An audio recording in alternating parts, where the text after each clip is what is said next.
الحمد لله رب العالمين والعاقبة للمتقين والصلاة والسلام على سيد الأنبياء والمرسلين وعلى آله وأصحابه الطيبين الطاهرين أما بعد فأعوذ بالله من الشيطان الرجيم بسم الله الرحمن الرحيم يا أيها الذين آمنوا اتقوا الله حق تقاته ولا تموتن إلا وأنتم مسلمون صدق الله العظيم غوث اعظم بمنے بے سر و ساما مدد قبل دین مدد کعبہ ایمان مدد انتظار کرم تستمن عینی را اے خدا جو خدا بینو خدا دا مدد بگرداب بلا افتاد کشتی ضعیفان و شکستہ رات و پشتی بحق کے خواجہ عثمان ہارون مدد کن یا معین الدین چشتی مدد کن یا معین الدین چشتی مدد کن یا معین الدین چشتی۔ منبر پر رونق افروز برادر ذی قدر حضرت علامہ پیر سید مومن اکبر باپو قادری مدظل العالی وہ جمیع عرش مقام سادات کرام ذوی الاحترام ذوی الاحتشام باصفا علماء کرام حاضرین محفل السلام علیکم ورحمۃ اللہ وبرکاتہ۔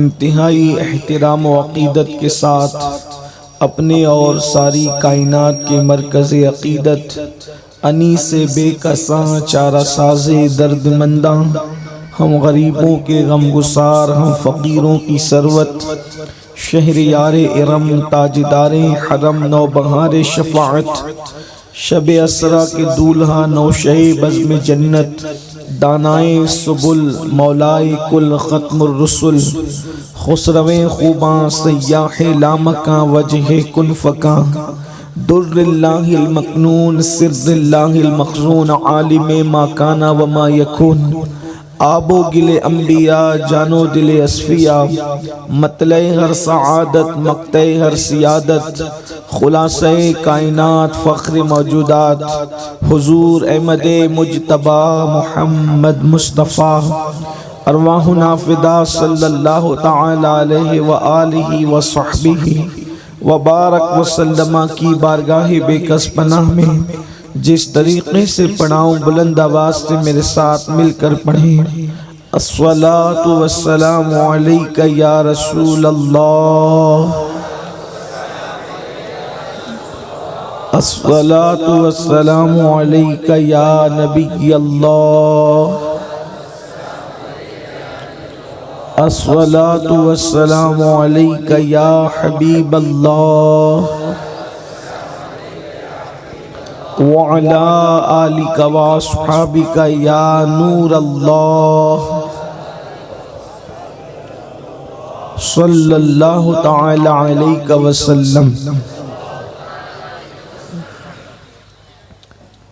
پھر کے گلی گلی تباہ ٹھوکریں سب کی کھائیں کیوں، پھر کے گلی گلی تباہ ٹھوکریں سب کی کھائیں کیوں، دل کو جو عقل دے خدا تیری گلی سے جائیں کیوں، رخصت قافلہ کا شور غش سے ہمیں اٹھائے کیوں، سوتے ہیں ان کے سائے میں کوئی ہمیں جگائے کیوں، جان ہے عشق مصطفیٰ روز فضوں کرے خدا، جس کو ہو درد کا مزہ ناز دوا اٹھائے کیوں، ہے تو رضا نرا ستم جرموں پہ گر لجائیں ہم، کوئی بجائے سوز غم ساز طرب بجائے کیوں۔ آج کی یہ محفل نکاح کی مبارک تقریب ہے۔ اللہ تبارک و تعالی اس تقریب کو اپنی بارگاہ میں قبولیت کا شرف عطا فرمائے، اور جو نکاح کے بندھن میں بندھنے والے جو جوڑے ہیں، اللہ ان کے درمیان وہ محبت اور الفت پیدا فرما دے جو محبت اللہ نے مولائے کائنات اور سیدہ فاطمۃ الزہرا کے درمیان پیدا کی تھی۔ نکاح سے پہلے چونکہ مجھے حکم ہے کہ کچھ باتیں اللہ عز و جل اور اس کے پیارے محبوب صلی اللہ علیہ وآلہ وصحبہ وبارک وسلم کے حوالے سے پیش کرنے کی سعادت حاصل کروں، تو اسی آیہ کریمہ کی تلاوت کی ہے جو عام طور پر خطبہ نکاح میں ہم بار بار سماعت کرتے ہیں۔ نکاح کے خطبے میں جو 3 آیتیں پڑھی جاتی ہے، عام طور پر تینوں کا تعلق، اس کا آغاز اللہ کی خشیت سے ہے، اللہ کے خوف سے ہے۔ یوں تو نکاح کے موقع پر جو آیتیں پڑھی جانی چاہیے اس کا تعلق بظاہر کوئی محسوس کر سکتا ہے کہ نکاح سے ہونا چاہیے۔ نکاح کے احکامات پر، فضائل نکاح پر قرآن میں آیتوں کی کمی تو نہیں۔ سورۃ النور میں، سورۃ النساء میں آیات موجود ہے نکاح کے حوالے سے، سورہ طلاق میں بھی موجود ہے، اور بھی صورتوں میں آیتیں موجود ہیں۔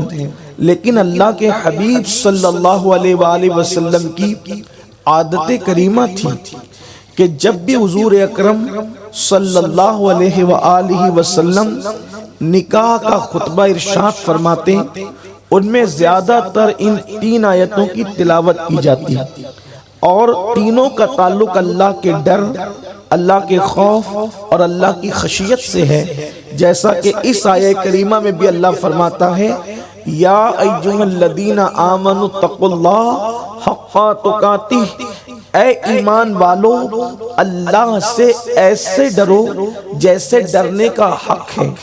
اس کا مطلب یہ ہے کہ انسان کی پوری زندگی ایک مومنانہ زندگی اور کامیاب زندگی اگر گزر سکتی ہے تو وہ اللہ کی خشیت کی بنیاد پر ہی کامیاب گزر سکتی ہے۔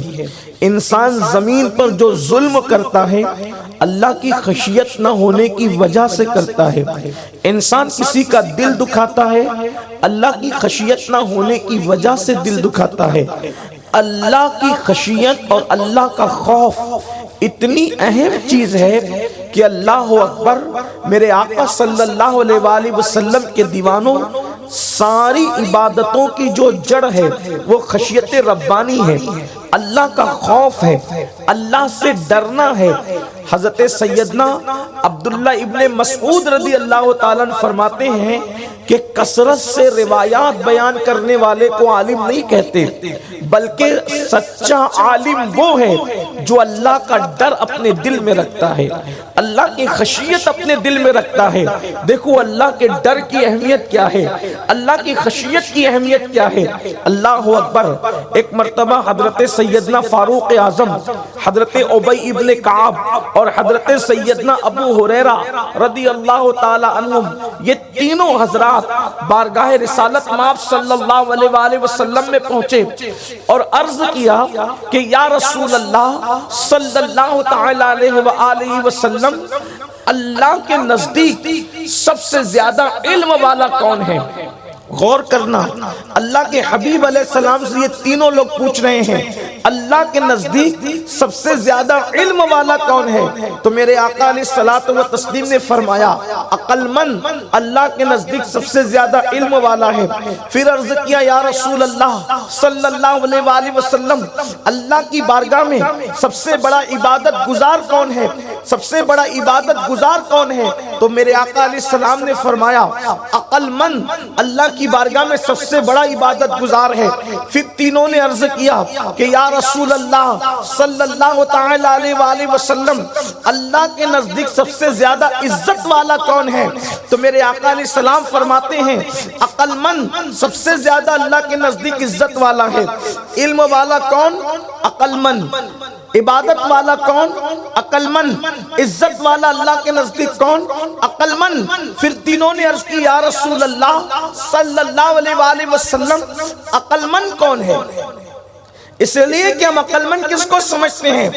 جو ہوائی جہاز بنا لیں آپ ان کو عقل مند کہتے ہیں، ٹھیک ہے، دنیاوی اعتبار سے کہہ لیں، ہم جو ہے انکار بھی نہیں کرتے، لیکن کوئی کہتا ہے عقل مند وہ ہیں جو سورج کی شعاؤں کو گرفتار کرے، کوئی کہتا ہے عقل مند وہ ہے جو چاند پر جانے کی بات کرے، کوئی کہتا ہے عقل مند وہ ہیں جو مریخ پر بستی بسانے کی بات کرے، کوئی کہتا ہے عقل مند وہ ہے جو دولت کو جمع کر لے، کوئی کہتا ہے عقل مند وہ ہے اللہ اکبر جو بادشاہت حاصل کر لے، جو دولت حاصل کر لے، جو قوت حاصل کر لے۔ لیکن قربان جائیں حضور علیہ السلام نے عبادت گزار سب سے بڑا عقل مند کو قرار دیا، حضور علیہ السلام نے سب سے بڑا علم والا عقل مند کو قرار دیا، حضور علیہ السلام نے اللہ کے نزدیک سب سے زیادہ عزت والا عقل مند کو قرار دیا۔ اور جب میرے آقا سے پوچھا گیا عقل مند کی تعریف کیا ہے یا رسول اللہ عقل مند کون ہے، تو آقا فرماتے ہیں اللہ کے نزدیک عقل مند انسان وہ ہے جو اللہ سے ڈرنے والا ہے، اللہ کی خشیت کو دل میں رکھنے والا ہے۔ اب آپ کہیں گے آپ نے کہا کہ ہوائی جہاز اڑانے والے کو آپ عقل مند نہیں کہتے اور آپ اللہ سے ڈرنے والے کو عقل مند کہتے ہیں، آپ بادشاہ کو عقل مند نہیں کہتے اور آپ اللہ سے ڈرنے والے کو عقل مند کہتے ہیں۔ میں آپ سے پوچھنا چاہتا ہوں اس کو میں عقل مند کیوں کر کہوں جس نے دوسرے کو تو ہوا میں اڑا دیا لیکن وہ خود اللہ کے نزدیک عزت حاصل نہ کر سکا؟ مجھے بتاؤ اللہ اکبر، لوہے کو ہوا میں اڑانے والوں کی قبریں کہاں ہیں؟ لوہے کو ہوا میں اڑانے والوں کی عزت کہاں ہے؟ بادشاہت کرنے والوں کی قبروں کے نشان کہاں ہیں؟ لیکن وہ لوگ جو اللہ سے ڈر کر زندگیاں گزارا کرتے تھے آج بھی ان کے گنبد چمک چمک کر کے بتا رہے ہیں یہ دیکھ لو کہ زمین کے اوپر تھے تب بھی عزت تھی زمین کے اندر ہے، تب بھی اللہ نے ہمیں عزت عطا فرمائی ہے۔ پتا چلا اگر سب سے بڑے علم والے بننا ہے، سب سے بڑے عبادت گزار بننا ہے، سب سے زیادہ اللہ کے نزدیک عزت والا بننا ہے تو عقل مند بنو۔ اور عقل مند وہ ہے، ارے عقل مند وہ کیوں نہ ہو؟ اس لیے کہ عقل مند وہ ہے جو اپنی آخرت کا صحیح سودا کرے، اپنی آخرت کو سنوارنے کی کوشش کرے، اپنی آخرت کی تیاری کرے، اللہ کو راضی کرنے کی کوشش کرے۔ یاد رکھیے اللہ اکبر، آج لوگ دولت کو اہمیت دیتے ہیں، آج کل لوگ بادشاہت کو اہمیت دیتے ہیں، آج کل لوگ الگ الگ چیزوں کو اہمیت دیتے ہیں۔ سن لو، اگر دولت اللہ کی خشیت کے ساتھ ہے تو بری نہیں ہے، علم اللہ کی خشیت کے ساتھ ہے تو بہت فائدے مند ہے، عزت اللہ کی خشیت کے ساتھ ہے۔ اس لیے خشیت ربانی انسان کو اللہ کی دوستی عطا کرتی ہے۔ اور اللہ کے نزدیک معیار عزت کیا ہے؟ اللہ کا خوف، اللہ کی خشیت۔ قرآن کہتا ہے اِنَّا أَكْرَمَكُمْ عِنْدَ اللَّهِ أَتْقَاكُمْ کہ تم میں سب سے زیادہ اللہ کے نزدیک عزت والا وہ ہے جو اللہ سے سب سے زیادہ ڈرنے والا ہے۔ اللہ اکبر، آج ہمارے دلوں میں خشیت ربانی کہاں، اللہ کا خوف کہاں؟ اللہ اکبر، میرے آقا صلی اللہ علیہ وآلہ وسلم کے دیوانوں، آپ کہیں گے اگر ہم اللہ سے نہیں ڈرتے تو اللہ سے کون ڈرتا ہے؟ آپ سے ایک بات عرض کرنا چاہتا ہوں، اللہ سے ڈرنے کی کچھ نشانیاں ہیں اور اللہ سے ڈرنے کی پہلی نشانی یہ ہے کہ جن چیزوں سے اللہ نے منع کر دیا اس سے رک جاؤ۔ یہ پہلی نشانی اللہ سے ڈرنے کی۔ کیا ہم اللہ سے ڈرتے ہیں؟ کیا ہمارے دل میں اللہ کی خشیت موجود ہے؟ جس چیز کے کرنے کا حکم دیا اس سے غائب نہ رہو اور جس سے رکنے کا حکم دیا اس سے رکو، یہ اللہ کی خشیت ہے، یہ اللہ کا خوف ہے، اور یہ وہ چیز ہے اللہ کے رسول صلی اللہ علیہ وآلہ وسلم فرماتے ہیں جب تم میں کا کوئی اللہ سے ڈر کر کانپتا ہے، جب تم میں کا کوئی اللہ کے خوف سے لرزتا ہے تو اس کے وجود سے گناہ ایسے جھڑتے ہیں جیسے پتجھڑ کے موسم میں ہواؤں کے جھونکے سے پتے جھڑا کرتے ہیں، گناہ جھڑتے نظر آتے ہیں۔ اللہ کو وہ بندے بہت پسند ہے جو اللہ سے ڈرنے والے ہیں۔